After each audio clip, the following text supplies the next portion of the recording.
If you're planning a DIY wedding, you have total control over everything and you can design a wedding that's truly you. But if something goes wrong, there's only you to sort it out.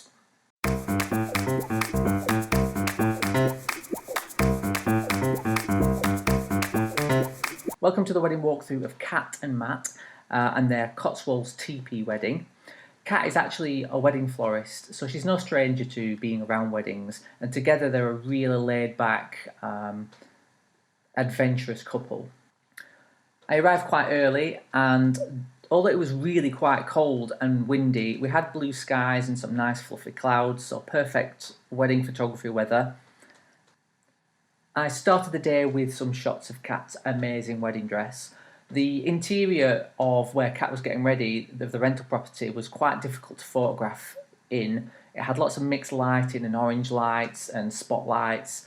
So what I did was hang Kat's dress on the door, on the external door, open the double doors to the outside. So I was able to use the natural light to pick out the detail of Kat's dress.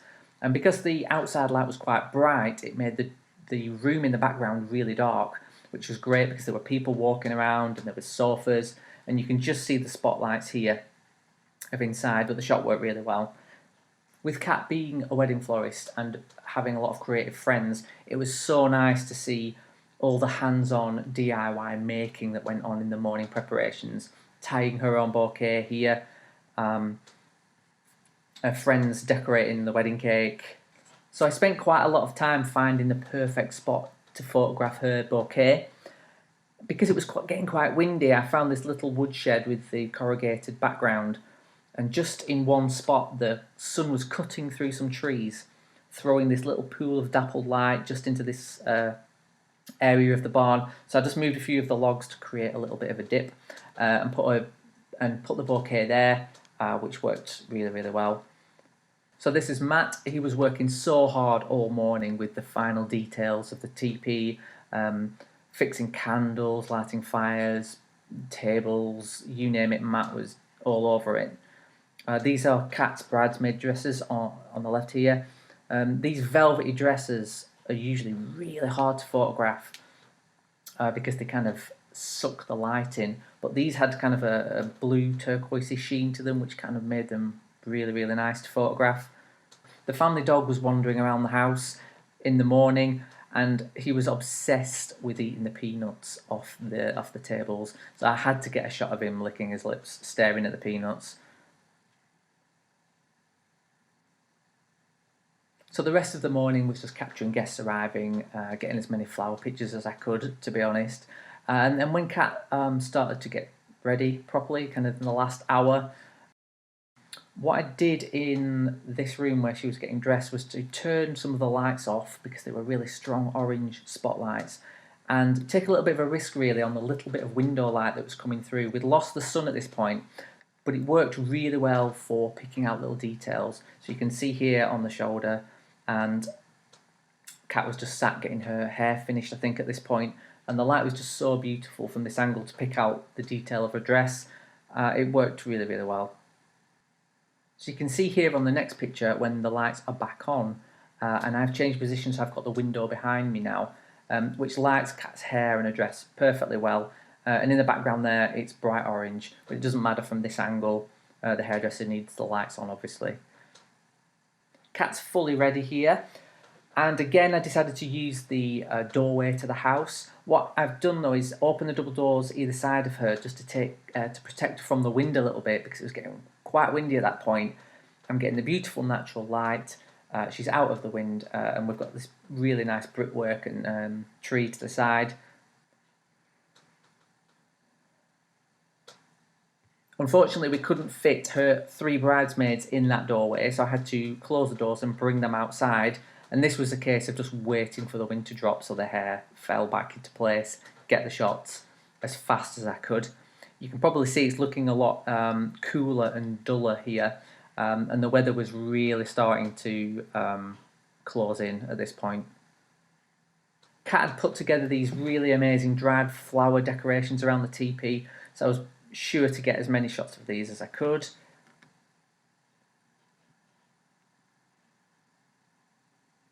The time arrived for the ceremony itself, but they weren't having a legal registrar-led ceremony. It was all with family and friends leading the ceremony.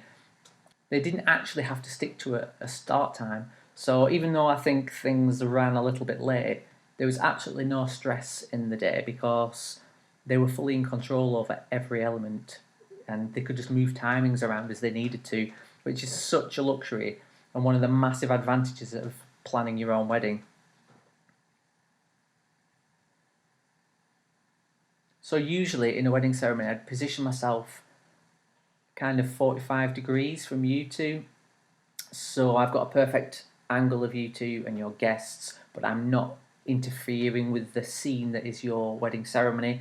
But in this case, I had to move around just a little bit more just to balance that outdoor light with the teepee light. Luckily, we've got these beams here with all the dried flowers on, so it made quite a good camouflage for me just to kind of sneak around and get the shots that I needed. I think you can see this best here when Kat and her dad arrive to meet Matt at the top of the ceremony.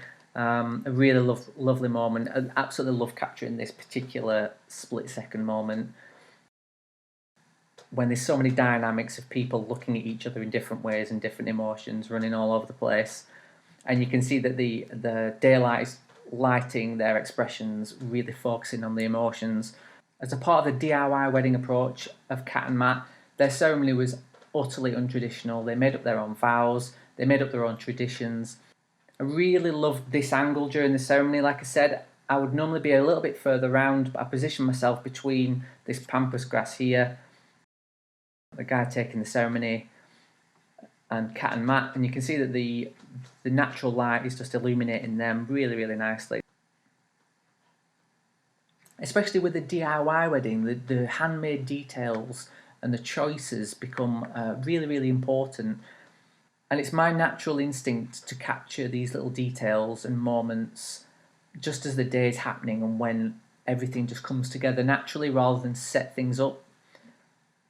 So this shot here of the bridesmaid's bouquet laid on the floor and her shoe was just an example of one of those moments. We're right in the middle of the ceremony and I just spot that the lights got a little bit brighter and I can show what the bridesmaid's shoe was like and her bouquet and the fact that it matched in a single picture, not interrupting the flow of the day, totally natural, and I much prefer those kind of shots. After the ceremony finishes, we would normally head outside and get some family pictures or confetti shots or whatever. It was also at this point in the day when the caterers fired up their ovens to start preparing the wedding breakfast. And unfortunately, the generators couldn't handle the caterers and the heaters for the teepee. So Matt and Kat were faced with a decision whether to heat the teepee or to cook the food. But I was actually quite blown away by how pragmatic and calm Kat and Matt stayed and just dealt with the situation. Everybody just put coats on, got blankets, they stoked up the fires, and the party carried on.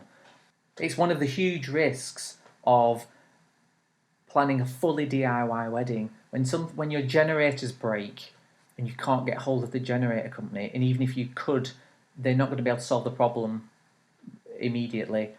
You have to be of the mentality that that's fine and you're just going to deal with it. If you're the kind of person that knows you're going to absolutely freak out when that happens, I think maybe getting a wedding planner involved or even considering a teepee in the grounds of a hotel or something just to mitigate that risk a little bit. In this case, it was just a part of the day. Everybody came close together, everybody helped keeping the fires going, and it didn't impact on the fun or the celebration 1%.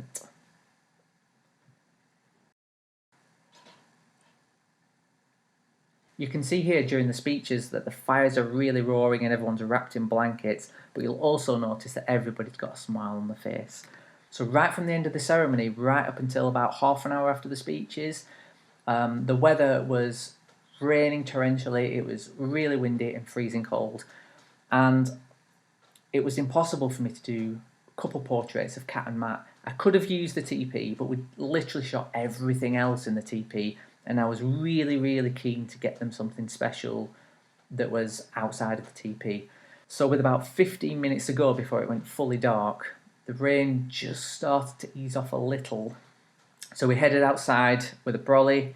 It doesn't look that dark here, but if you notice the lights in the background, you can the camera's tricking you into thinking it's lighter than it is, but you can see that it's actually going quite dark. The first spot was the spot that I found in the morning where I photographed Cat's Bouquet in this little woodshed. The lighting in here was really, really perfect. It was totally covered apart from light coming from both sides, so it made for a really interesting natural light setup. It was quite difficult. My shutter speed was about 50th of a second, so if Cat or Matt were to move quite quickly, the shot would be blurred. But we managed to get some really, really beautiful intimate shots. We then moved to the tractor, which was Matt's suggestion. That was totally out in the open and uncovered, so we kind of spent about 30 seconds getting those shots before heading for cover again. We also found a little shed which had a little bit of cover, and by this point the light was pretty much gone. But we got the 10 minutes. I think we got about 30 really, really nice shots of them too, and I think the gamble paid off really, and the muted tones and the subtlety of it I think tie into the kind of rustic nature of the day as well.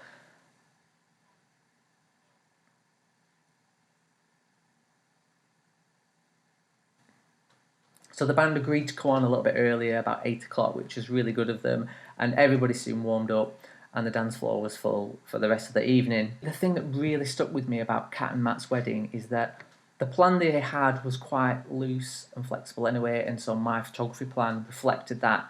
But because of the conditions and the things going a little wrong, that plan was totally out of the window.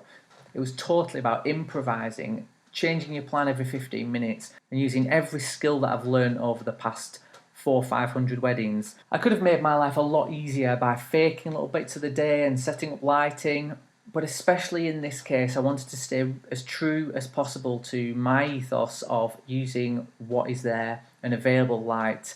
So the pictures remind Matt and Cat of what it felt like and what it smelled like, with the smoke filling the air and people wrapped in blankets. Thank you for watching this wedding walkthrough. If you're planning your own DIY wedding, or you have any questions about this type of photography or DIY weddings in general, please feel free to message me or comment on the video, and I'll see you next time.